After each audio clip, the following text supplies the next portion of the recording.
अगर काम आपको स्ट्रेस दे रहा है, आप कोई काम कर रहे हैं और आपको स्ट्रेस हो रहा है, it means you are not deserving. हर इंसान जानता है कि मैं अपना वक्त बर्बाद कर रहा हूँ, फिर भी क्यों बर्बाद कर रहा है? क्योंकि नियंत्रण नहीं है उसके ऊपर। जो वक्त देने से पहले नहीं सोचता, वो गरीब रहेगा। और कोई भी इंसान जो वक्त देने से पहले बहुत सोच रहा है, वो अमीर बनेगा। गरीब आदमी को लगता है कि अमीर आदमी बड़ा मौज मस्ती करता है, काम बहुत कम करता हो। दिलचस्प चीजों के पीछे हर गरीब आदमी भागेगा, हर कॉमन आदमी भागेगा, हर आम आदमी भागेगा। और अगर आपके पास एक कोई भी ऐसा काम है जिसको आप नहीं करना चाहते हैं, तो मुझे लगता है कि आप गलत काम कर रहे हैं। तो जीवन में बहुत दुखित रहेंगे तो आप किसी को खोजेंगे कि कोई मिल जाए जो मुझे हंसा दे, ले पैसा, मैं टिकट लूंगा। किसके लिए? हंसने के लिए, राइट? आज हम बैठे हैं, हमारे बड़े घनिष्ठ मित्र हैं, मोटिवेशनल स्पीकर हैं, दुनिया भर में इनका नाम है शशीष Kumar Tiwari ji. Thank you शशीष sir, कैसे हो आप? बहुत अच्छा हूँ, बहुत बहुत शुक्रिया सागर सर यहाँ बुलाने के लिए। बड़े दिनों से आपसे वैसे तो हम मिलते रहते हैं, पॉडकास्ट पर बिल्कुल। ऑन कैमरा बात करने की इच्छा थी। तो काफी दिनों से प्लानिंग चल रही थी। हाँ, काफी दिनों से प्लानिंग भी चल रही थी। ठीक है, हाँ। तो कैसा चल रहा है इन दिनों? काफी बढ़िया चल रहा है, बस दुआएं हैं लोगों की। काम बढ़िया चल रहा है। जो भी कर रहे हैं हम लोग काफी शिद्दत और मेहनत के साथ कर रहे हैं, और लोग पसंद कर रहे हैं। आज एकदम रॉ बात करते हैं, हाँ बिल्कुल। बिना कुछ स्क्रिप्टेड, कुछ नहीं, वैसे स्क्रिप्ट तो होता भी नहीं हमारे यहाँ हाँ, पे। ये आपसे एकदम दिल की बात करते हैं। क्या बात है। ठीक है, तो लाइफ को लेके बात करें आज। बिल्कुल। ठीक है, हम्म। आप क्या सोचते हो लाइफ के बारे में? मेरे लिए लाइफ एक मौका है, और इसकी कोई परिभाषा नहीं होती। मीन्स जिंदगी की कोई परिभाषा नहीं है। जो परिभाषा आप इसको देना चाहते हैं, जो मीनिंग आप देना चाहते हैं, ये सिर्फ और सिर्फ आप पे डिपेंड करता है कि आप लाइफ को बनाना क्या चाहते हैं, कैसा बनाना चाहते हैं। और जैसी परिभाषा आप गढ़ते हैं, वैसी ही जिंदगी आप बना रहे होते हैं। तो पहली चीज है कि हर इंसान के पास वक्त है, और वक्त ही जिंदगी है। कुल मिला के जो आपके पास वक्त है वही वक्त ही जिंदगी है। जिंदगी है। वक्त ही जिंदगी है। और सबके पास 60-70 साल की पूरी जिंदगी पड़ी हुई है। अब कोई इंसान इसी में सेलिब्रिटी बनता है, एक्टर बनता है, कोई सिंगर बन रहा है, कोई स्पिरिचुअल फील्ड में चला जा रहा है, कोई ट्रेनर, कोई कुछ। तो हर इंसान की जिंदगी वहां जा रही है जैसे वो उसको परिभाषित कर रहा है कि उसके लिए जीवन की परिभाषा क्या है। जीवन की खुद कोई परिभाषा नहीं। हम और आप क्या परिभाषा देना चाहते हैं, ये हम और आप पे डिपेंड करता है। तो कुल मिला के मुझे लगता है कि हम सब की पहली रिस्पॉन्सिबिलिटी है कि हम अपनी लाइफ को डिफाइन कर लें कि मुझे इस जिंदगी को क्या मीनिंग देना है, मेरे लिए ये जीवन क्या है। और आप जो बनाएंगे, ये जीवन वो बन जाएगा। क्या इतना आसान है जिंदगी को परिभाषा देना अपने अकॉर्डिंग कि मैं क्या बनाना चाहता हूँ? हाँ, कई चीजें भाग्य पे डिपेंड करती हैं, डेस्टिनी होती है, हम कहीं से चलते हैं, कहीं पहुंचते हैं। लेकिन फिर भी जो मूलभूत बातें हैं, जो फंडामेंटल चीजें हैं कि आपको लाइफ से क्या चाहिए, का मतलब है कि आपकी जिंदगी कैसी होनी चाहिए। ये सिर्फ आपके लिए होनी चाहिए, या आप कुछ ऐसा करना चाहते हैं जो दूसरों के लिए भी हो। आपका जीवन सिर्फ आपको फायदा पहुंचा के जाए, आप हो गए, आपकी फैमिली हो गई, उन 4-5 लोगों के इर्द-गिर्द आपकी ज़िंदगी चलनी चाहिए, या फिर इस जीवन का फ़ायदा हज़ारों, लाखों, करोड़ों लोगों को मिलना चाहिए। तो ये कहीं न कहीं एक फंडामेंटल जो मीनिंग है, जो उद्देश्य है, वो आपको अपने जीवन को कभी न कभी देना पड़ता है। और ये डिसाइड करेगा कि आप किस इंटेंसिटी में काम करेंगे, आपकी एक्शन की इंटेंसिटी क्या होगी। आप गिरेंगे तो उठेंगे कि नहीं? आप कॉम्प्रोमाइज़ कर लेंगे या फिर नए सपने गढ़ेंगे? आप क्या करेंगे? इन सब चीज़ों का कहीं न कहीं कनेक्शन है इस बात से कि आप लाइफ़ का जो एक फंडामेंटल मीनिंग है, कि ये सिर्फ़ कुछ लोगों के लिए होगी, या ये बहुत सारे लोगों के लिए आपकी ज़िंदगी फ़ायदे में मतलब आपकी ज़िंदगी से बहुत सारे लोग को फ़ायदा मिलने वाला है। तो ये कहीं न कहीं मुझे लगता है कि ये डिफ़ाइन किया जा सकता है। बाकी तो डेस्टिनी है, इसमें कोई शक नहीं। बाकी डेस्टिनी है। हुँ, तो क्या एक नया आदमी जो अभी भी करियर शुरू कर रहा है, हुँ, वो पहले खुद के बारे में सोचे या फिर बड़ा पिक्चर देखे कि मैं लोगों को क्या-क्या दे सकता हूँ? बहुत सही। अब देखिए, जो नया आदमी है, जो यंग लोग हैं या अभी शुरुआत कर रहे हैं, तो जब आप शुरू करते हैं तो आपका सारा ध्यान खुद पे केंद्रित होना चाहिए कि आप कुछ लायक तो बन जाएँ। अगर आप अभी अपने लायक नहीं हैं, तो आप दूसरों के लायक भी कुछ भी नहीं हैं। हुँ, अगर मैं अपने आप को बढ़िया नहीं बना पा रहा, खुद के लिए भी, खुद की सुरक्षा मैं सुनिश्चित नहीं कर पा रहा, अपने परिवार के लिए भी कुछ भी नहीं कर पा रहा, तो मैं अनडाउटेबली मैं दुनिया के लिए भी कुछ भी नहीं कर पाऊँगा, समाज के लिए कुछ भी नहीं कर पाऊँगा। तो जब आप इनिशिएट करते हैं, तब तो बिल्कुल आप छोटे टारगेट्स लेके, या फिर एक छोटा-सा कहीं न कहीं, लेकिन वो टारगेट है, वो 2 साल, 4 साल, 5 साल का एक टारगेट होता है कि मैं अपने लिए कर चुका हूँगा। मैं इन 5 वर्षों में अपनी फैमिली के लिए कर चुका हूँगा। इन 10 वर्षों में मैं यहाँ तक पहुँच जाऊँगा। लेकिन मुझे वहाँ रुकना नहीं है, ये भी कहीं न कहीं चलने से पहले डिसाइड हो जाता है। हुँ। जब आप शुरू कर रहे होते हैं अपनी ज़िंदगी, तो आप ये डिसाइड तो करते हैं कि मुझे पहुँचना कहाँ तक है, और जहाँ तक आपको पहुँचना है, वहाँ तक के लिए आपका सफ़र चलेगा। तो जो लोग, आप देखिए, बहुत ऐसे लोग हैं जो जिनके पास ज़िंदगी में बहुत टैलेंट है। मुझे ऐसा लगता है कि जो लोग नौकरियाँ कर रहे हैं, कई ऐसे लोग हैं जो जॉब में हैं, जो बहुत टैलेंटेड होते हैं। लेकिन वो फिर भी एक लिमिटेड इनकम के साथ अपनी ज़िंदगी बिता देते हैं। हुँ। क्यों? और आपको बहुत ऐसे लोग मिलेंगे जिनमें बहुत कम टैलेंट है, और वो उनसे बहुत आगे हैं, पैसों के मामले में, प्रसिद्धि के मामले में। तो कहीं न कहीं जो इंसान एक लिमिटेड एरिया में रह गया, एक बाउंड्री में रह गया, मुझे लगता है कि उसने चलने से पहले या चलने के बाद भी ये डिसाइड नहीं किया कि मुझे जाना कहाँ तक है। तो हुँ, जो लोग नए हैं, वो शुरुआत में 5 साल, 6 साल, 10 साल अपने लिए, अपने परिवार के लिए, इन सब चीज़ों के लिए दे सकते हैं। लेकिन अगर 10 साल के बाद भी आपको परिवार ही सोचना पड़ रहा है, तो आपने ये 10 साल बर्बाद किए, मेरे अनुसार भाई। तो आपने ये 10 साल अपना बर्बाद कर दिया। 10 साल बहुत होता है, 1 दशक। 1 दशक मेहनत करने के बाद भी अगर आप परिवार के लिए सोच रहे हैं और वो 4-5 लोग की का आज के टाइम में 10 का तो परिवार भी नहीं है किसी का। हुँ, 3, 4, 5 ही लोग का परिवार है और 10 साल आपने दिया। 10 साल में आप 5 लोग की ज़िंदगी सुनिश्चित नहीं कर पा रहे हैं हुँ। और 11वें साल भी आप यही सोच रहे हैं कि परिवार कैसे चलेगा? मैं परिवार के लिए कुछ कर दूँ। तो फिर मुझे लगता है कि आप एक आपकी ज़िंदगी कुछ लोगों के इर्द-गिर्द मर जाएगी भाई, वो चली जाएगी। ओके। बहुत बड़ा फ़ायदा आपसे नहीं निकलने वाला इस दुनिया को। तो अभी आपने डेस्टिनी की भी बात बोली। हुँ। ये किस हद तक डेस्टिनी और किस हद तक मेहनत, क्या कनेक्शन है? हर इंसान मेहनत करता है, लेकिन डेस्टिनी का मतलब क्या है? देखिए, आपके जो अच्छे काम हैं, जो भी आप अच्छे काम कर रहे हैं चाहे आपको रिज़ल्ट मिल रहा है या नहीं मिल रहा है, लेकिन आप अच्छा काम कर रहे हैं, आप बढ़िया सोच रहे हैं, आपके साथ कुछ भी हो रहा है, लेकिन आप अपने एक्शन को नहीं रोक रहे हैं।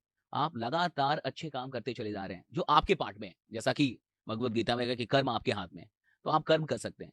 तो जब आप कर्म करते हैं और फल नहीं भी मिलता फिर भी कर्म करते हैं, तो यही अच्छे कर्म जुड़ के डेस्टिनी बनाते हैं। आपका भाग्य का निर्माण ये करते हैं। तो आपके भाग्य का निर्माण होता है। फिर जाके आप देखेंगे कि कोई 5 साल, 6 साल, 7 साल मेहनत करता है और 7 साल तक आपको असफल दिखेगा। लेकिन 8वीं साल में कुछ हो जाएगा और वो बहुत सफल हो जाएगा। हुँ, तो वो अचानक 8वीं से। हाँ, वो अचानक से तो वो 8वीं साल में अचानक से कामयाब नहीं हुआ। उसके पीछे 7 साल की मेहनत है। जब उसको रिज़ल्ट नहीं भी मिल रहा था, फिर भी वो मेहनत कर रहा था। जब उसको कोई कोई देखने वाला नहीं था, कोई पहचानने वाला नहीं था, फिर भी वो अपने काम में लगा हुआ था। तो डेस्टिनी में एक दूसरी चीज़ क्या है कि कई बार अब देखिए अमिताभ बच्चन चले गए थे, उनको न्यूज़ रीडर बनने के लिए आकाशवाणी में। अब आकाशवाणी में ऐसा कहा गया कि आपकी आवाज़ समाचार वक्ता बनने के लायक नहीं हुँ, है और वो आवाज़ करोड़ों अरबों लोगों तक पहुँची, पूरी दुनिया में पहुँची और उस आवाज़ के दीवाने आज करोड़ों लोग हैं। और करोड़ों अरबों में बिकी वो आवाज़। अगर वो समाचार ही पढ़ रहे होते तो हम और आप कोई नहीं जानता कि अमिताभ बच्चन कौन है। तो ये डेस्टिनी है कि आप निकले थे कहीं और पहुँचे कहीं। ये डेस्टिनी का खेल है कि मैं कहीं निकला, मैं नौकरी करने निकला, लेकिन कहीं और आ गया। मैं गया कंपनी के अंदर एक कर्मचारी बन के, लेकिन आने वाले दिनों में 5-10 साल के बाद मैंने अपनी कंपनी बना दी। ये डेस्टिनी है। तो ये कहीं न कहीं हर इंसान की ज़िंदगी में ऐसा होता है कि वो शुरू में कुछ और बनना चाह रहा हो, लेकिन ज़रूरी नहीं है कि ज़िंदगी के अंत में भी वो वही बन के रह जाए। क्योंकि ये ज़िंदगी बड़ी है और आज जो आपको बहुत बड़ा लगता है कि मैं ये बन जाऊँगा तो बहुत बड़ी चीज़ हो जाएगी, अगर मैं ये बना दूँगा तो बहुत बड़ी चीज़ हो जाएगी। कल जब आप वहाँ पहुँच जाते हैं तो आपको लगता है कि इसमें कोई मीनिंग ही नहीं है अब। आपको लगता है इसका करना क्या है? हुँ, तो फिर आप एक नई खोज करते हैं। फिर आप अपने लिए नए स्टैंडर्ड तय करते हैं। आप नया रास्ता चुनते हैं। तो वो डेस्टिनी है कि डेस्टिनी आपको कहाँ लेके जाएगी। चाय बेचने वाला प्रधानमंत्री बन गया जी। तो जो इंसान एक मामूली सा कार्य करता रहा हो बीजेपी में और वो राजनाथ और बाकी बड़े-बड़े नेताओं की रैलियाँ सँभाल रहा हो, तो मुझे तो नहीं लगता कि उनको भी पता होगा कि ये आदमी यहाँ जाने वाला है। ये हुँ, डेस्टिनी है। तो डेस्टिनी आपको कहाँ लेके जाएगी, ये तो कोई नहीं जानता, लेकिन एक चीज़ है, डेस्टिनी साथ उसका देगी, जो पूरे दिल से वो काम कर रहा है, जो अभी वर्तमान में उसके पास है। तो जो वर्तमान में आपका काम है, अगर आप वहाँ ईमानदार हैं, तो आप अपनी डेस्टिनी को आकर्षित कर रहे हैं और वो डेस्टिनी आपके हक में रहेगी, आपके खिलाफ नहीं जाएगी। वो भाग्य आपके हक में काम करेगा, आपके खिलाफ नहीं जाएगा। वरना बहुत ऐसे भी लोग हैं, बहुत आगे गए, नीचे गिर गए, वो भी तो डेस्टिनी है। हुँ, बहुत ऊपर उठे, 4-5 फ़िल्में बहुत प्रसिद्ध हुई, 4-5 गाने बहुत प्रसिद्ध हुए और फिर जाके फ्लॉप हो गए, वो भी डेस्टिनी है। हुँ। क्या ऐसा होता है कि आदमी जब मेहनत कर रहा होता है, वो किसी एक चीज़ को आकर्षित करने की कोशिश कर रहा है, मतलब किसी एक गोल को, लेकिन उसे नहीं पता कि और भी कई सारे ऐसे गोल्स हैं, जो उसके कर्मों की वजह से उसकी ओर आकर्षित हो रहे हैं। और हो सकता है वो जिस गोल के पीछे लिए मेहनत कर रहा है, कोई दूसरा ऐसा गोल है वो उससे ज़्यादा पावरफुल है, वो पहले आकर्षित हो जाए। तो आदमी जितना बड़ा बनना चाह रहा था, उससे ज़्यादा बड़ा बन गया। नहीं, ऐसा भी होता है? बिल्कुल, हुँ, जब हम किसी एक चीज़ के लिए काम कर रहे होते हैं, तो हमारी तैयारी जो है, तो हम और भी बहुत सारी चीज़ों के लिए तैयार हो रहे होते हैं और उस वक़्त और भी चीज़ें कहीं न कहीं हम और डिज़र्विंग बन रहे होते हैं। अच्छा, वही चीज़ हमसे अट्रैक्ट होगी जिसके लिए हम डिज़र्व कर रहे हैं। जिसके लिए हम डिज़र्व नहीं कर रहे, वो चीज़ें हमसे अट्रैक्ट भी नहीं होगी। एक मैग्नेट में जितनी शक्ति होगी, उतनी बड़ी चीज़ों को अट्रैक्ट कर पाएगा। अब एक छोटा-सा मैग्नेट है, तो बहुत बड़ी चीज़ को तो अट्रैक्ट नहीं कर पाएगा। बहुत बड़े आयरन को तो वो अट्रैक्ट नहीं कर पाएगा। लेकिन वो जितना बड़ा होगा, उतनी बड़ी चीज़ को अट्रैक्ट करेगा। तो जब हम मेहनत करते हैं किसी भी एक गोल के लिए, तो अनडाउटेबली वो मेहनत हमें और भी चीज़ों के लिए डिज़र्विंग बनाने लगती है। अब ये किसी मेंटर के चलते या ज़िंदगी में कुछ ऐसा हो, कुछ आपको पता चले कि नहीं मैं इस गोल के लायक नहीं हूँ, मैं इससे भी बड़े गोल के लायक हूँ, या शायद मैं जिस चीज़ के लिए काम कर रहा हूँ उससे बढ़िया मैं कहीं और काम कर सकता हूँ। ये मुझे लगता है कि कोई टर्निंग पॉइंट ऐसा होता है या कोई मेंटर ऐसा कोई मिल जाता है या कभी इंसान को रियलाइज़ हो जाता है, या तो कभी फिर समय वो बता दे। हाँ, या कभी-कभी समय सबसे अच्छा, राइट? हाँ, जब सबसे बढ़िया टीचर तो समय ही है। सबसे पक्का टीचर ज़िंदगी का, वो तो समय है। तो वक़्त इसके कभी बारे ना में कभी थोड़ा बताओ, बताता है। समय के बारे में क्या सोचते हो आप? समय देखिए समय एक ऐसी चीज़ है जिसको आप रोक नहीं सकते। तो जिस चीज़ को आप रोक नहीं सकते, तो कई बार आदमी कहता है कि मेरे पास समय नहीं है। आपने कई लोगों के मेरे पास समय नहीं है। अच्छा, जो चीज़ रुक नहीं सकती, वो आपके पास हो कैसे सकती है? जिस चीज़ को आप रोक ही नहीं सकते, जिस चीज़ को आप गैदर नहीं कर सकते, उसको आप कंट्रोल कैसे कर सकते हैं? आप उन्हीं चीज़ों को पजेस करेंगे, राइट? वो चीज़ें आपके पास हो सकती हैं जो रुक जाएँ। टाइम तो रुकता ही नहीं है। तो टाइम, ये कहना कि मेरे पास टाइम नहीं है, इससे बेहत मतलब किसी के पास टाइम नहीं है। ऐसा लोग कहते हैं मेरे पास टाइम नहीं है, लेकिन हम सब टाइम के पास हैं। हुँ। टाइम हमारे पास नहीं है, हम सब टाइम के पास हैं। और हमारे पास एक निश्चित टाइम है और टाइम जा रहा है। और हर अमीर इंसान, हर सफल इंसान अपने वक़्त की सबसे अधिक कदर करता है। आप देखिए, अमीर लोग बाद में कई बार ऐसा होता है कि जब इंसान बड़ा बनने लगता है या सच में बड़ा बन जाता है, तो कई बार लोग कहते हैं कि वो इंसान मिलता नहीं अब किसी से। किसी से बात नहीं करता। लोग कहते हैं ऐसा कि वो बात नहीं करता, मिलता नहीं, लाइक घमंडी हो गया, घमंड हो गया है। मुझे नहीं लगता कि ये सीन ये नहीं होता। सीन ये होता है कि उसको वक़्त की कीमत समझ में आ गई हुँ। और वो आपको पैसा दे देगा, वक़्त नहीं देगा। वो फाइनेंशियली हेल्प कर देगा, लेकिन वक़्त वही देगा जहाँ उसको लगता है कि वक़्त देना चाहिए। क्योंकि आगे जाने के बाद ये बात समझ में आ जाती है कि इस पूरी ज़िंदगी में वक़्त से बड़ा कुछ है ही नहीं। क्योंकि जीवन में जीवन से बड़ा कुछ नहीं हो सकता। तो वक़्त से बड़ा कुछ भी नहीं है। तो मैं बाकी सारी चीज़ें किसी को भी दे सकता हूँ, लेकिन अपना वक़्त उसको दूँगा जिसको देख के मुझे लगना चाहिए कि हाँ, मेरा वक़्त यहाँ मिल जाए या यहाँ दिया जाना चाहिए। तो सारे बड़े लोगों को एक टाइम के बाद ये रियलाइज़ हो जाता है कि वक़्त कहाँ देना है और कहाँ नहीं देना है। और हर गरीब आदमी के पास वक़्त बहुत है, वो कहीं भी देगा, हर जगह देगा, राइट? हाँ, हाँ। तो कोई भी इंसान जो वक़्त देने से पहले नहीं सोचता, वो गरीब रहेगा। और कोई भी इंसान जो वक़्त देने से पहले बहुत सोच रहा है, वो अमीर बनेगा, क्योंकि उसको वक़्त की कीमत पता है। ये मुझे लगता है कि वक़्त को लेके हर इंसान की ये फ़िलॉसफ़ी होनी चाहिए कि आप वक़्त कहाँ दे रहे हैं। वक़्त से एक चीज़ याद आई, जो लोग कहते हैं कि मैं हर किसी की मदद करता हूँ, हर किसी के लिए अवेलेबल रहता हूँ, कभी भी मुझे कोई बुला लेता है, मैं पहुँच जाता हूँ। मुझे ऐसा लगता हाँ, है शायद ऐसे आदमी के बारे में आप क्या कहोगे? अच्छा आदमी या कुछ और?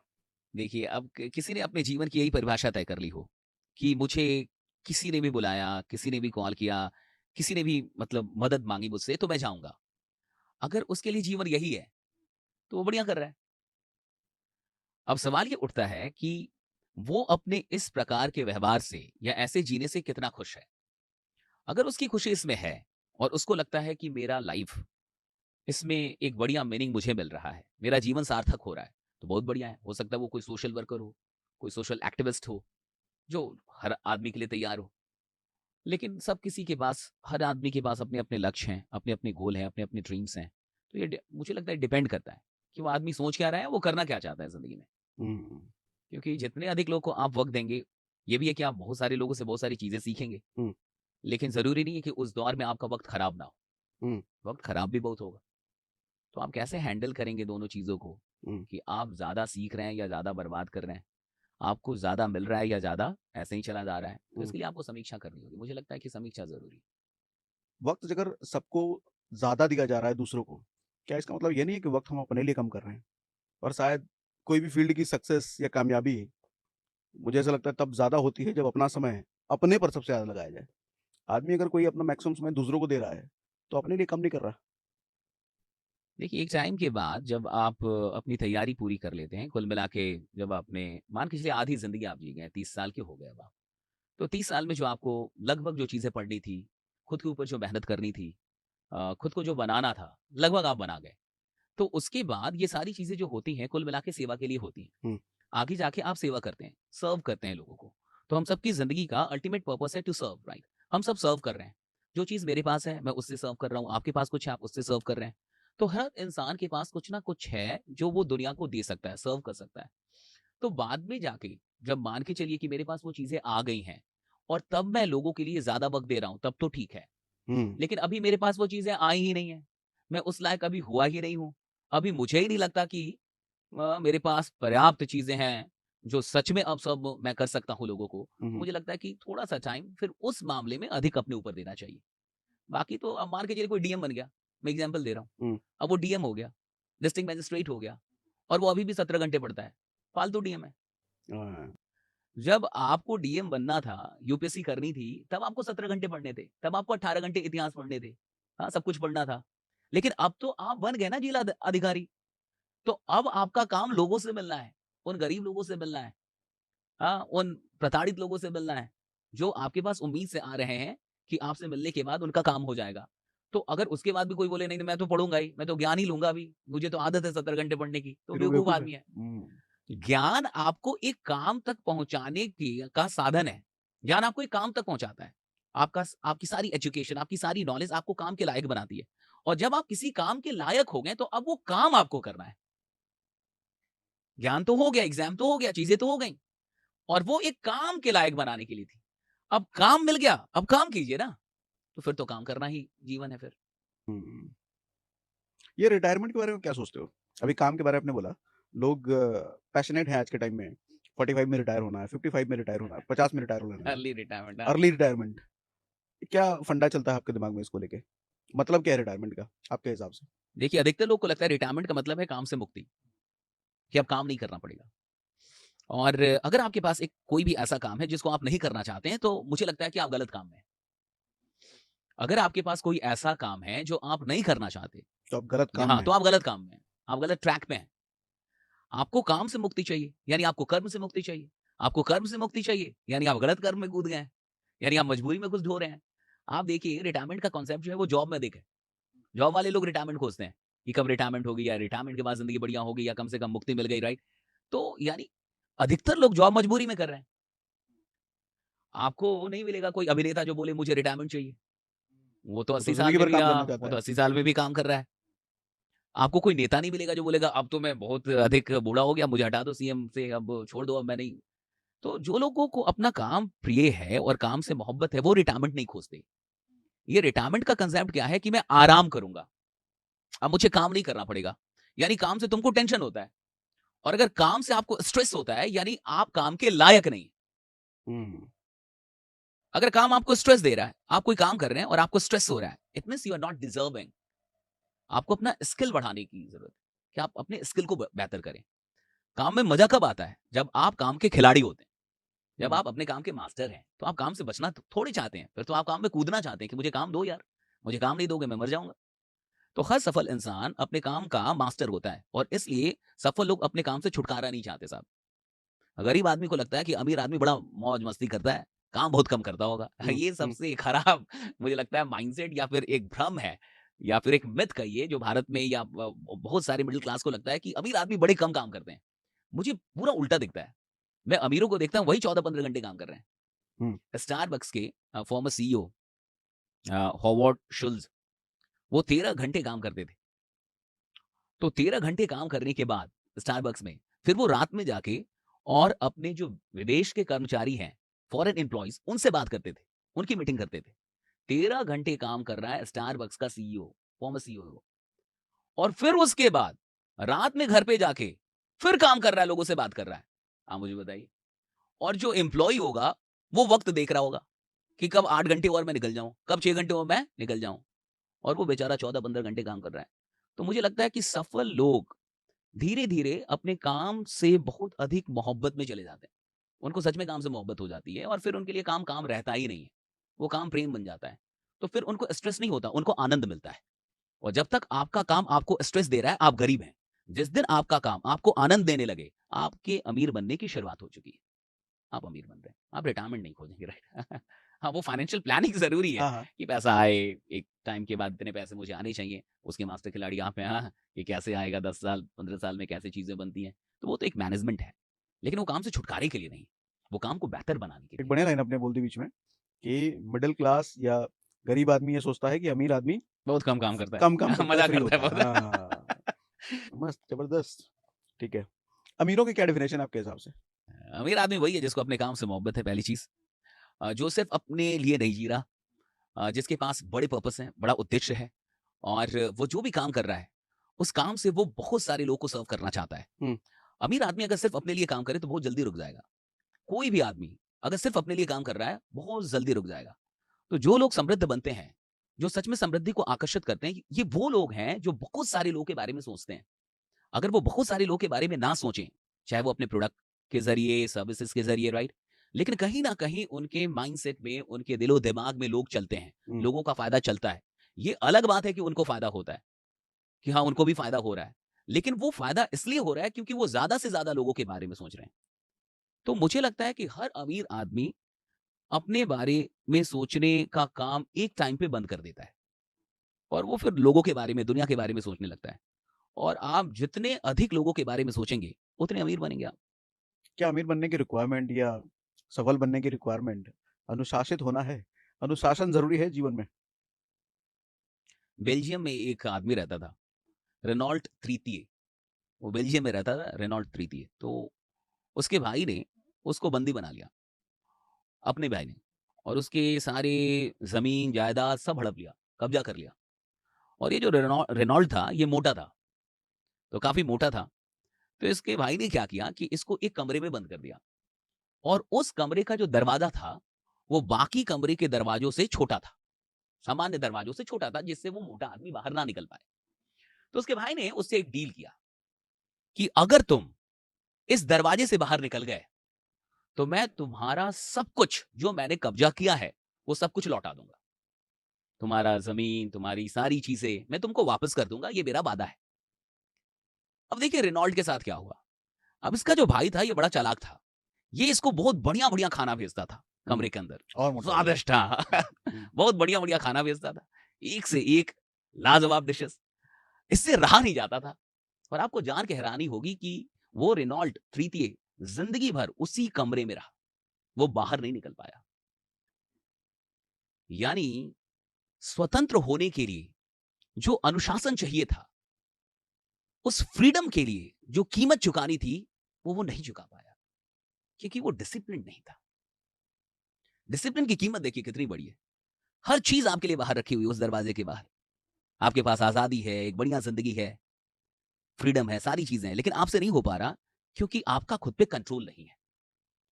तो जिस इंसान का खुद पे कंट्रोल नहीं है, उसकी ज़िंदगी लगभग ऐसी ही है, जैसे उस रेनॉल्ट की थी। वो ज़िंदगी भर उसी कमरे में कैद है। कैद है, राइट, हाँ। हुँ। और ये बड़ा निकलना चाहता है वो इंटरेस्टिंग है। लेकिन निकल नहीं पा रहा। हाँ, और उसके भाई ने कहा कि तुम निकल जाओ, ले लो, सारी चीज़ें ले लो। और उसको पता होना था, उसको रोक भी कोई नहीं रहा। वो कोई रोक नहीं भी खुद रोक ही रहा, रहा है। वो अकेले है बस, उस कमरे में और कोई नहीं है। बस बढ़िया खाने जा रहे हैं उसमें। टाइम टाइम पे खाने खाना जा रहा है खाना बढ़िया। उससे बर्दाश्त नहीं हो रहा। उसको तो डाइटिंग करनी थी, उसको पतला होना था, उस दरवाजे से निकलने के लायक बनना था, लेकिन वो नहीं, अनुशासन नहीं था। तो डिसिप्लिन का बहुत इंपॉर्टेंस है। अगर किसी इंसान के पास अनुशासन नहीं है, सेल्फ डिसिप्लिन वो इंसान नहीं है, तो फिर तो बड़ा मुश्किल है।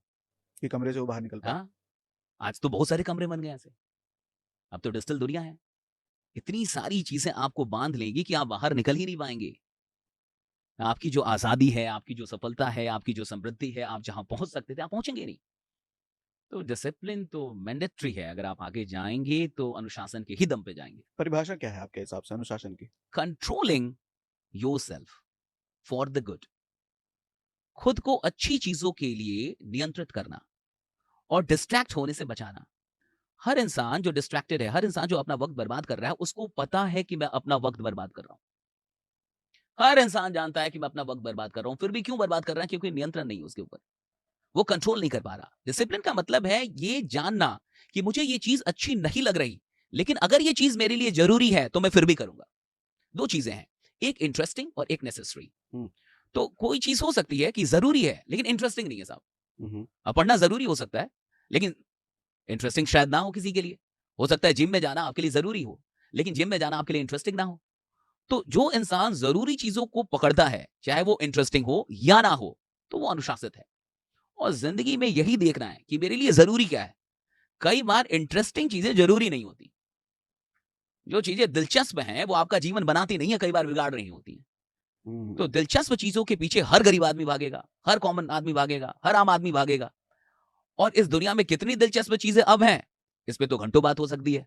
हुँ। अब तो कोई गिनती नहीं है कि दिलचस्प चीज़ें, इतनी इंटरेस्टिंग चीज़ें हैं आपके पास कि 24 घंटे कुछ है ही नहीं, 24 घंटे कम लगेंगे। और वो चीजें छूट जाएंगी, पूरी नहीं हो पाएंगी, फिर आपके पास कल फिर तो पूरा जीवन निकल जाएगा ऐसे। तो हमें ये देखना है कि हमारे लिए इंपॉर्टेंट क्या है, नेसेसरी क्या है, और जरूरी नहीं है कि चीजें शुरुआत में आपके लिए इंटरेस्टिंग हो। सबसे बड़ी बात कि जो चीजें आज मेरे लिए इंटरेस्टिंग नहीं है आगे भी इंटरेस्टिंग नहीं होंगी, ये जरूरी नहीं। हो सकता है कि आज मैं कोई काम अपनी समझ से मजबूरी में करूं, लेकिन कल वो मजबूरी मोहब्बत नहीं बनेगी, ये जरूरी नहीं। हो सकता है आज मैं जिम जा रहा हूं और मुझे मन नहीं लग रहा, लेकिन आगे भी नहीं लगेगा, ये जरूरी नहीं। हो सकता है आज मैं किताब उठाऊं, आपकी किताब लेके मैं पढूं, एक किताब पढ़ रहा हूं मैं, हो सकता है आज मैं मजबूरी में पढूं, आज 1 घंटे पढ़ाई करने के लिए मुझे बहुत अधिक बर्दाश्त करना पड़े, लेकिन आगे ये मजबूरी ही रहेगी, ये जरूरी नहीं है। हो सकता है 1 महीने बाद, हो सकता है 2 महीने के बाद, जब मेरे ये सारे न्यूरो पैटर्न्स, जब मेरा दिमाग, जब मेरा ब्रेन उस चीज को एक्सेप्ट कर चुका होगा, तो वही चीज मेरी हैबिट हो चुकी होगी और मुझे उसी में मजा आने लगेगा। तो ये समझने की जरूरत है कि जरूरी चीजें शुरुआत में इंटरेस्टिंग हो ना हो, बाद में हो सकती हैं। राइट, तो इसलिए जो हाँ, जरूरी है वो वो करें। करें। इंटरेस्टिंग आज नहीं है, कल कल बन कल सकता बन है। जाएगा इंटरेस्टिंग। सुबह 4 बजे उठना अनुशासन है क्या?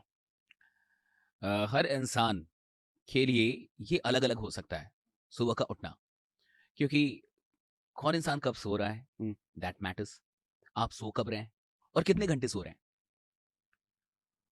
अब देखिए, मैं कई बार अपने सेमिनारों में और सेशंस में मैं ये बात कहता हूँ, उसके बाद हम लोग आते हैं इस टॉपिक पे कि मैं मोदी जी का इंटरव्यू सुन रहा था, वो कहते मैं 4 घंटे सोता हूँ, शाहरुख खान कहते मैं 4 घंटे सोता हूँ, अमिताभ बच्चन कहते मैं 4 घंटे सोता हूँ। तो मैं कई लोगों से पूछता हूँ, आप उनके बाप हैं जो 12 घंटे सोएंगे? हम्म, और मिडिल क्लास के जो लोग हैं वो सोते 12 घंटे था। तो जो इंसान 12 घंटे सो रहा है, अभी उसके पास कोई सपना नहीं है। देखिए, सुबह का जगना क्या है, सुबह का जगना अनुशासन से अधिक ड्रीम से रिलेटेड है, कि आपके पास कुछ है कि नहीं चीज करने के लिए। अगर हर दिन आपके पास कुछ है नहीं चीज करने के लिए, तो आपका उठना सिर्फ एक प्राकृतिक घटना है, हम्म, क्योंकि इंसान सोता है तो फिर उठता है, इसलिए आप उठ जाते हैं। लेकिन वो इंसान टाइम फिक्स करेगा, वो इंसान सुबह देखेगा 4-5, इसको काउंट करेगा या इसके लिए जागरूक होगा, जिसके पास कोई मकसद है उठने का, जो कुछ चीज कर रहा है। हम कितनी भी जबरदस्ती कर दे किसी इंसान से कि तुम 4 बजे जगो, 5 बजे जगो, राइट, वो नहीं जगेगा। 2-4 दिन आपकी मजबूरी में जग जाएगा, कुछ फाइन लगा दो तो जग जाएगा, लेकिन फिर बाद में फिर वो वैसा ही होगा। हम्म, तो जागना बाहर की घटना नहीं ना, अंदर की घटना है। देख, जो इंसान अंदर से सोया हुआ है, वो क्या सुबह जागेगा, क्या दोपहर जागेगा, वो तो हमेशा ही सोया हुआ है। और जो इंसान अंदर से जाग गया है, वो तो देखेगा कि मेरे 5-6 घंटे हो गए, अब मुझे जगना है। 6 घंटे से ज्यादा नहीं सोएगा साहब। और भारत में 7 घंटे से ज्यादा सोना पाप क्यों? है। डेवलपिंग देश है। जो देश डेवलपिंग है, डेवलप नहीं है, वहां आप 7 घंटे से ज्यादा क्यों सोएंगे? ये देश आपका भी तो है। हम्म, आपका क्या फर्ज बनता है? इस देश का एक नौजवान आदमी जो जिंदा है अभी, जिसके बाजुओं में दम है, जिसके दिमाग में इतनी शक्तियां हैं, अगर वो 7 घंटे से अधिक सो रहा है तो पाप कर रहा है। इस देश को उसकी जरूरत है 7 घंटे सोए, 7 घंटे से अधिक सोने की कोई आवश्यकता ही नहीं है। तो 7 घंटे बहुत होते हैं। अब 7 घंटे से ज्यादा जो सो रहा है, मान के चलिए 10 घंटे, तो 3 घंटे तो बर्बाद हुए ना इस देश के। हम्म, सिर्फ उसके थोड़े हुए, देश का बर्बाद हो गया ना। अगर वो 3 घंटे पढ़ाई कर लेता, किताब ही पढ़ लेता, डांस ही कर लेता, कुछ भी करता, तो कुछ में तो बेहतर बनता, तो पूरा देश बेहतर बन रहा है ना। देश तो कलेक्टिव, सारे लोग मिलकर तो देश बनाते हैं। तो देश का भी तो 3 घंटे गया, देश भी तो सो गया ना 3 घंटे और। राइट। तो मुझे लगता है कि 4 बजे उठना या 5 बजे उठना ये अनुशासन नहीं, अनुशासन है कि आप 7 घंटे सोते हैं। भैया मैं 4 बजे सुबह सोऊंगा, लेकिन 7-4 11 बजे जग जाऊंगा, कोई बात नहीं, मेरी वही दिनचर्या है, मेरा वही रूटीन है। तो 7 घंटे से अधिक मत सोइए। कुल मिला के उठिए कभी भी, लेकिन 7 घंटे से ज्यादा मत सोइए। उस दिन आपको टेंशन होगा, लेकिन धीरे धीरे आप इस हैबिट में आ जाएंगे। क्या 7 घंटे सोना और उसके बाद उठ जाना, इतने को अनुशासन कहा जा सकता है, या पूरे दिन आप क्या-क्या कर रहे हो, उसमें भी अनुशासन हो सकता है? पूरे दिन आप क्या करते हैं, सब कुछ कहीं ना कहीं प्लान होता है। ये प्लानिंग होती है कि डेली एक्शन का आप क्या प्लान बना रहे हैं। ज़माना जो मोबाइल का है, हाँ, सोशल मीडिया का है, जाना ही है, रील्स जाना का आपका है। टाइम बर्बाद होना ही है। उठने के बाद आप मोबाइल पे लग गए तो 2 घंटे ऐसे बर्बाद हो गए आप। उठते ही आपने मोबाइल देखना शुरू कर दिया, तो वो आपकी एक प्रोडक्टिव एनर्जी वो कहीं ना कहीं चली गई। और क्या देखा ये भी नहीं पता चल रहा, क्योंकि हर चीज़ आप खुद से तो देख नहीं रहे, दुनिया भी आपको दिखा रही है। तो उस टाइम पे उस एनर्जी, जो इतना फ्रेश आप उठे थे, चीज़ें थी, वो कहीं और जा सकता था। तो पूरे दिन को कहीं ना कहीं प्लान तो आपको करना होगा। और देखिए, प्लानिंग बड़ी चीज़ है। आपने सेरेना विलियम्स वीनस विलियम्स, ये विलियम्स बहनों के बारे में सबने सुना होगा। ये बहुत बड़े स्टार टेनिस खिलाड़ी हुए ये। तो वाकया ये है कि इनके पिताजी ने बहुत पहले, जब अभी ये दोनों बहनें पैदा भी नहीं हुई थी, तब इन्होंने एक न्यूज़ सुनी कि एक छोटे से टूर्नामेंट को जीतने के बाद एक आदमी को $40,000 मिला। छोटा-सा वो टूर्नामेंट था टेनिस का और उसको जीतने वाले को $40,000 मिला। तो इनके पिता ने उसी समय ये प्लानिंग कर ली कि मेरी जो संतानें होंगी, मैं उनको टेनिस खिलवाऊँगा। ओके। और अभी ये दोनों बहनें पैदा नहीं हुई थी और इनके पैदा होने के बाद बचपन से ही इनके हाथ में वो टेनिस का रैकेट आ गया। वो प्लानिंग देखिए कब से थी। तो एक आदमी कितना बड़ा प्लानिंग करता है, कुछ बड़ा क्रिएट करने के लिए, कि क्या करना है मुझे, कैसे चीज़ों को क्रिएट करना है। तब वो बच्चे बने इतने बड़े स्टार, क्योंकि हुँ। पिता के पास एक प्लानिंग थी। तो प्लानिंग का बहुत बड़ा इंपॉर्टेंस है और हर दिन की प्लानिंग होनी चाहिए। हर आदमी के पास हर दिन की प्लानिंग होनी चाहिए। अच्छा, जिसके 24 घंटों की कोई कीमत नहीं है, उसके 7 दिन की भी कोई कीमत नहीं होगी। अगर आपके 7 दिन की कोई कीमत नहीं है, तो आपके महीने की भी कोई कीमत नहीं होगी। अगर आपके महीने की कीमत नहीं है, तो आपके साल की भी कोई कीमत नहीं है। और अगर आपके साल की कीमत नहीं है, तो आपकी ज़िंदगी की अभी कोई कीमत नहीं है। आप ऐसे ही फालतू का जीवन बिता रहे हैं अभी। ट्रू। तो हर बड़ा आदमी 1-1 घंटे लेके चलता है और उससे भी बड़ा आदमी 1-1 मिनट लेके चलता है। सामान्य आदमी जो अभी संघर्ष कर रहा है, उसको हर घंटे गिनना चाहिए कि मैंने इस घंटे में क्या किया? मैंने लास्ट 1 आवर में क्या किया? एक मंत्र है कि आप अपने आप से घड़ी देख के पूछिए कि मैंने पिछले 1 घंटे में क्या किया और मुझे अगले 1 घंटे क्या करना चाहिए? मैंने पिछले 1 घंटे में क्या किया और मुझे अगले 1 घंटे क्या करना चाहिए? दैट्स द क्वेश्चन जो आपको खुद को पूछना चाहिए। मोबाइल चला रहे हैं, वहाँ टाइम दिख रहा होगा। कुछ भी कर रहे हैं, वहाँ टाइम दिख रहा है। तो जब भी टाइम पे नज़र जाए, आप 2 सवाल कीजिए। पिछले 1 घंटे मैंने क्या किया? अब अगला 1 घंटा मुझे क्या करना चाहिए? तो आपका दिमाग खुद ही आपको बता देगा कि पिछले 1 घंटे तूने ऐसा कुछ भी नहीं किया, जो तेरे गोल से रिलेटेड था, जो तेरे ड्रीम से रिलेटेड था और अगले 1 घंटे तो कम से कम तुझे ये नहीं करना चाहिए। तो आप बच हुँ। जाएँगे, राइट? तो वक़्त आप जब भी देखें तो एक सवाल करें कि पिछले 1 घंटे मैंने क्या किया और अगले 1 घंटे मुझे क्या करना चाहिए? और मुझे लगता है कि हर इंसान के पास उसके 24 घंटे की प्लानिंग होनी चाहिए और जगने से पहले आपको ये पता होना चाहिए कि जगने के बाद मैं क्या-क्या करने वाला हूँ आज पूरे दिन। इसलिए हर सफल इंसान एक रात पहले ये डिसाइड करता है कि कल उसको क्या-क्या करना है। क्योंकि आधे से अधिक लोग ये डिसाइड नहीं करते। हर इंसान जानता है। मुझे लगता है कि ये इतनी छोटी-सी नॉलेज है और इतनी कॉमन इन्फॉर्मेशन है कि एक रात पहले आपको अगले दिन का शेड्यूल बना लेना चाहिए कि आपको क्या-क्या करना चाहिए। अच्छा, जानना कितना आसान है। इसको करने में ज़िंदगी बीत जाती है।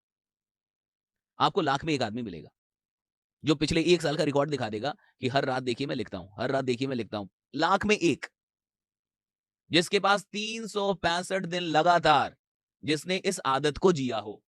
मैं कह रहा हूँ लाख में 1, जो आपको दिखा दे कि देखिए हर रात मैं ये तय करके ही सोता हूँ कि कल मुझे क्या-क्या करना है। और ये एक छोटी-सी आदत किसी का पूरा जीवन बदल सकती है। और बड़ी ज़िंदगी इन छोटी-छोटी आदतों से ही बनती है। बनती है। क्या बात है! बड़ी ज़िंदगी छोटी-छोटी आदतों से, बहुत सही, राइट। इससे बढ़िया क्या हो सकता है? और ये बहुत छोटी-सी आदत है, हर इंसान कर सकता है लेकिन कर नहीं पाता है। Reality is this. आप अपने आप को प्रोडक्टिव बनाए रखने के लिए क्या करते हो? देखिए, मैं वो काम ही नहीं करता जो प्रोडक्टिव ना हो, पहली चीज़। मैं गेम नहीं खेलता, वो वीडियो गेम एंड ऑल, मुझे वो समझ में नहीं आता। मैं अगर जगा हुआ हूँ तो कोई वीडियो देखूँगा और वीडियो देखूँगा तो नोट्स बनाऊँगा या कुछ पढ़ूँगा। मुझे बहुत कॉमेडी देखना भी पसंद नहीं है कि मैं कोई वेब सीरीज़ या कपिल शर्मा या कुछ और देख रहा हूँ, लाइक मैं ऐसे ही खुश हूँ। जो इंसान अपने काम से खुश नहीं है, उसको किसी और की ज़रूरत है, हँसाओ यार, हँसाओ मुझे, हुँ, राइट। हुँ, जो अपने काम में ही खुश है, उसको किसी कपिल शर्मा की ज़रूरत नहीं है। राइट। आप देखिए इतने लोग आज स्टैंड अप कॉमेडियन और बहुत सारे लोग आज चल रहे हैं। क्यों चल रहे हैं? इतनी कॉमेडी क्यों चाहिए आपको? क्योंकि आप अपने जीवन में खुश नहीं हैं। आप अपने रिश्तों में खुश नहीं हैं। आप अपने घर में खुश नहीं है। इंसान अपनी वाइफ से खुश नहीं है, वाइफ अपने हस्बैंड से खुश नहीं है, बच्चे अपने पिता से खुश नहीं है, पिता अपने बच्चों से खुश नहीं है। तो जब आप जीवन में बहुत दुखित रहेंगे तो आप किसी को खोजेंगे कि कोई मिल जाए जो मुझे हँसा दे, ले ले पैसा, मैं टिकट लूँगा। किसके लिए? हँसने के लिए, right? So people are paying to laugh. आप जाके वो सब कुछ सुन रहे हैं और सुनने का मकसद क्या है? कि मुझे हँसना है, that I want to laugh. और हँसने का मकसद क्या है? कि मुझे खुश होना है। क्योंकि जब मैं हँसता हूँ तो मैं बढ़िया महसूस करता हूँ, मैं खुश महसूस करता हूँ। यानी आप अपने जीवन में बहुत दुखित हैं, आप उतने भी खुश नहीं हैं। हाँ? अगर आपके अंदर नशा है तो आपको बाहर की बोतलों की ज़रूरत नहीं पड़ेगी ना। क्या कई बात लोग कहते हैं कि आप लोग पीते नहीं है सर, राइट? हाँ, राइट भैया, तो हम पहले ही नशे में हैं। हम 24 घंटे नशे में हैं। हमें बाहर के नशे की ज़रूरत नहीं है। जिसके अंदर नशा पैदा हो चुका है, उसको बाहर के नशे की क्या ज़रूरत है? काम का नशा। काम का नशा है उसके पास दिमागी है, पहले से वो नशे में चल रहा है। अब तुम इतने खाली इंसान हो कि तुम्हारे जीवन में कोई ऐसा मकसद ही नहीं है जो नशा पैदा कर दे।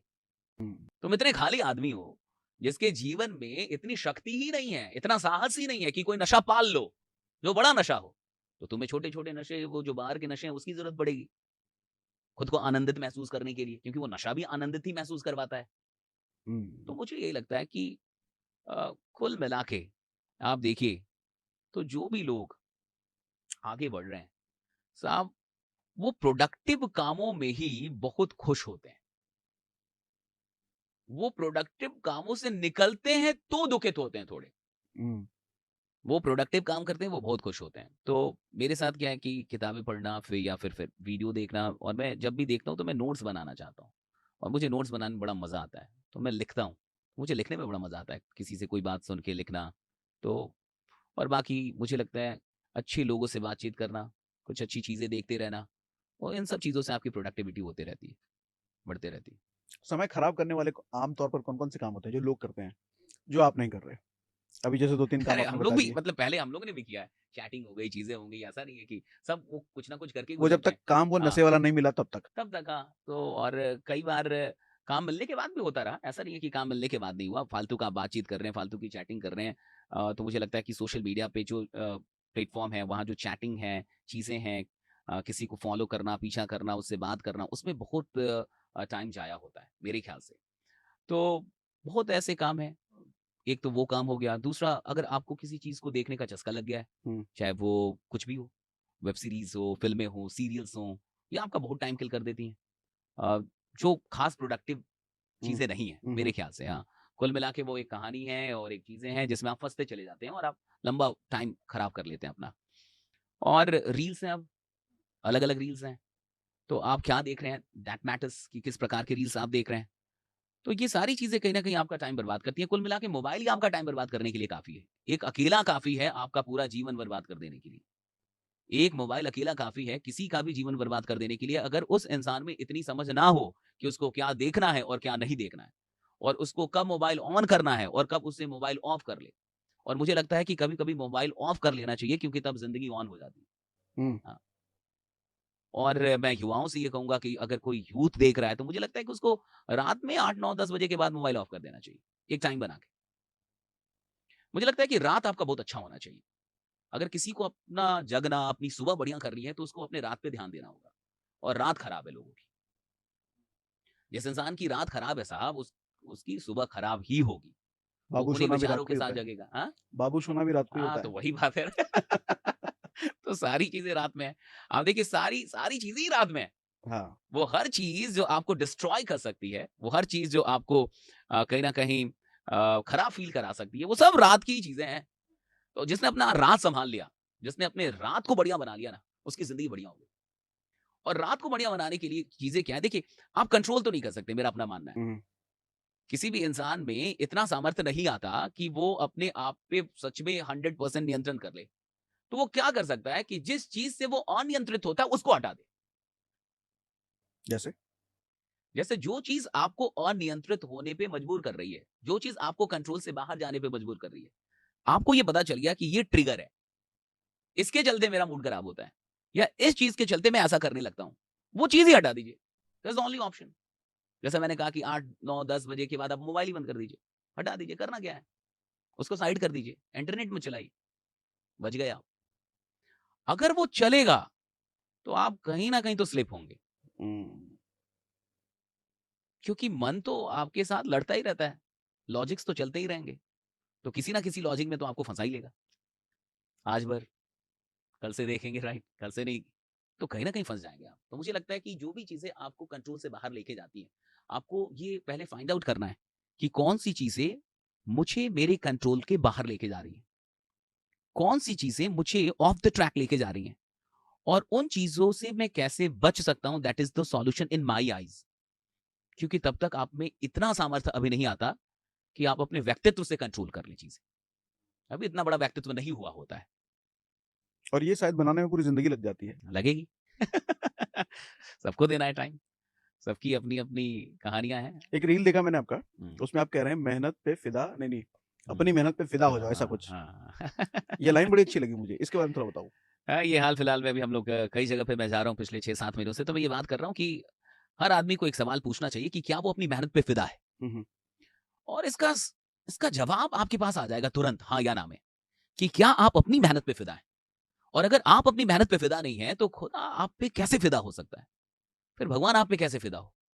सफलता आप पे कैसे फिदा होगी? समृद्धि आप पे कैसे फिदा होगी? जब आप अपनी मेहनत पे फिदा नहीं और आप कह रहे हैं कि हाँ, मैं फिदा तो नहीं हूँ, राइट? हाँ, अभी मैं अपनी मेहनत पे फिदा नहीं हूँ। आप खुद कह रहे हैं, आप ये मान रहे हैं कि मैं अपनी मेहनत पे फिदा नहीं हूँ। तो जब आप ये मान रहे हैं, तो आप खुद ही अपनी सफलता से खुद को दूर रख रहे हैं। फिर भगवान आप पे फिदा नहीं हो सकता। क्योंकि भगवान की नज़र में सबसे प्रिय मेहनत करने वाले लोग होते हैं। और मेहनत का मतलब है जिसको कर्म से मोहब्बत हो गई है, जो अपने कर्म में लग गया है। तो भगवान उससे मोहब्बत बहुत करता है। आप बहुत टैलेंटेड आदमी हो सकते हैं, लेकिन आप असफल मर सकते हैं।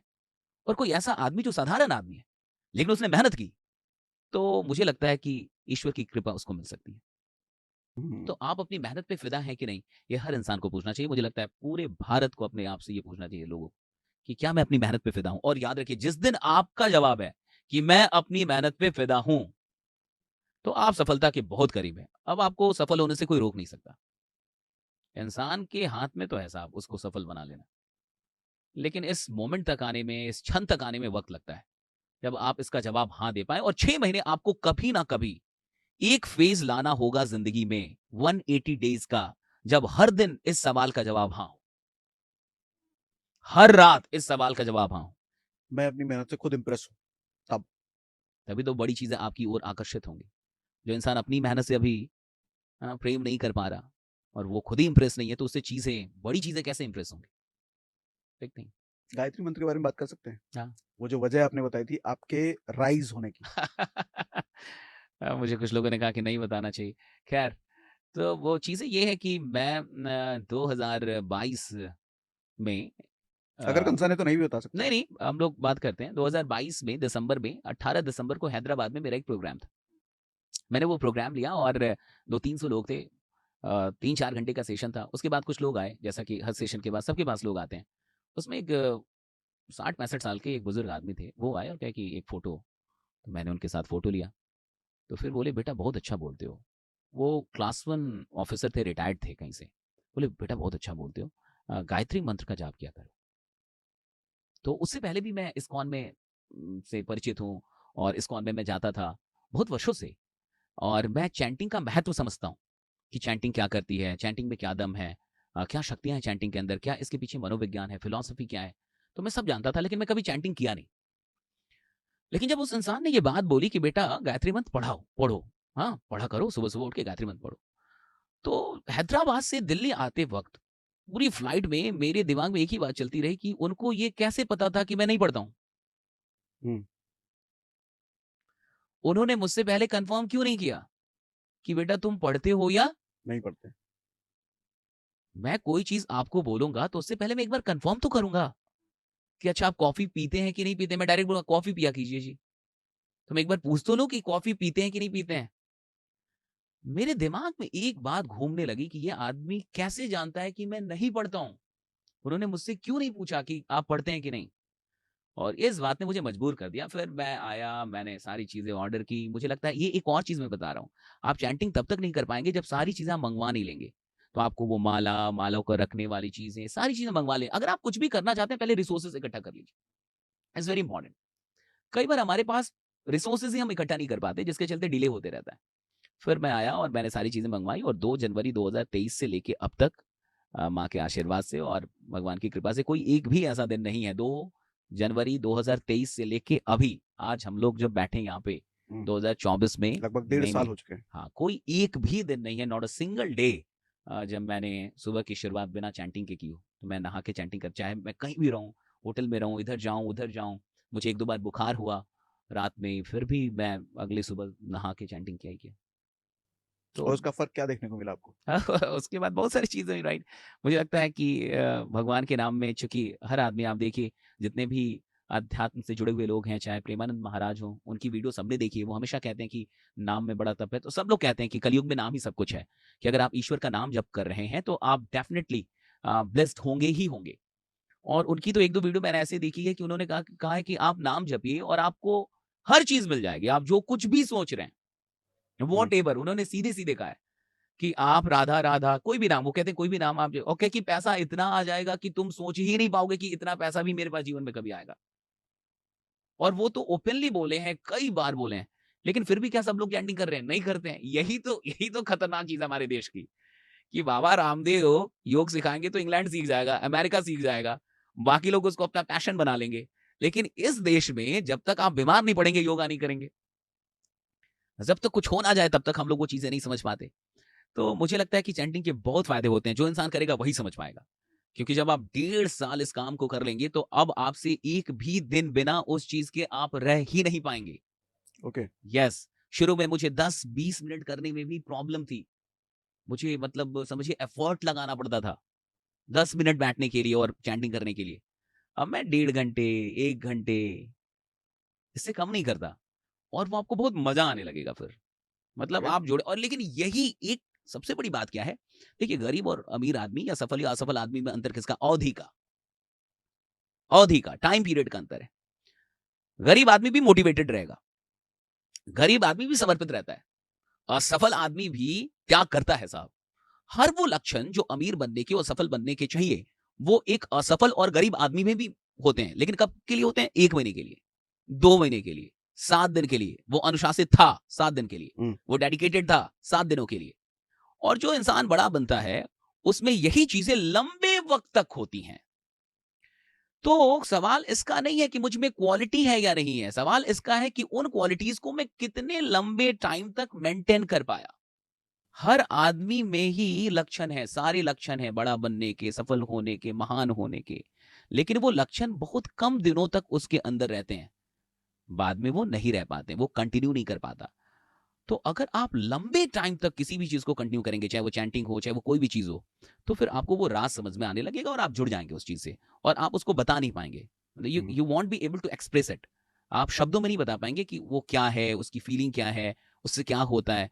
लेकिन कहीं न कहीं आप महसूस कर रहे होंगे कि उससे क्या-क्या चीज़ें आपके जीवन में घटित हो रही हैं। हुँ। हाँ, and you will be very grateful. तो I am very grateful to that person. मुझे लगता है भगवान ने ही भेजा था। हाँ, कि करो हाँ। और सच में ज़िंदगी में बहुत बदलाव आए हैं आपके। हाँ, आप तो मुझे पहले से जान रहे हैं। हाँ, तब उससे पहले भी, अभी भी राइट है। वंडरफुल। ये जो हम बात कर रहे हैं मुझे लग रहा है इसका शायद अंत नहीं है, बहुत लंबा चलेगा। हाँ, बट ऑडियंस का समय सीमा भी हमें देखना हाँ, पड़ेगा। बहुत सही, बहुत तो सही। अपनी वाणी को हमें विराम देना पड़ेगा। बट अगर शशि सर से आप दोबारा मिलना चाहते हैं ऐसे ही पॉडकास्ट पर, तो कमेंट बॉक्स में ज़रूर लिख के बताइए। अगर कमेंट में डिमांड आती है तो हम शशि सर को दोबारा पकड़ कर यहाँ बिठाएँगे और ऐसी बातें और भी करी जाएँगी। थैंक यू चलेगा सो सर? मच। बहुत-बहुत शुक्रिया sir. Thank you thank very you much so sir. Much. Right. Thank you everyone.